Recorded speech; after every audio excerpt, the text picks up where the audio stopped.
سال کا آغاز پیغام خوشی نہیں لاتا، بلکہ عمر رفتہ کی کوتاہیوں پر نادم ہونے کا الارم بجاتا ہے۔ ایام وہی ہیں، شب و روز بھی نہیں بدلے، ہاں مگر کیلنڈر تبدیل ہو چکا ہے۔ 2025 اس زمانے میں داخل ہو چکا ہے جسے رب کا قرآن کہتا ہے والعصر۔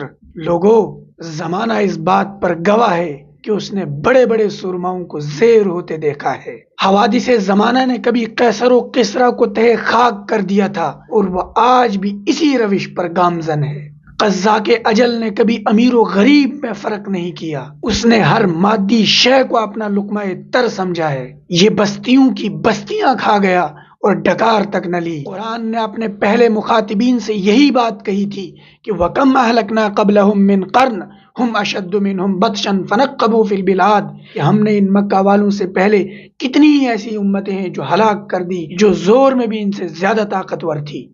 حل من محیص، موت نے ان تمام کا صفایا کر ڈالا۔ سال کا آغاز پیغام خوشی نہیں لاتا، بلکہ عمر رفتہ کی کوتاہیوں پر نادم ہونے کا الارم بجاتا ہے۔ اس لیے معصیات پر تائب ہونے کی احتیاج ہے اور حسنات سے باقی زندگی منور کرنے کی ضرورت۔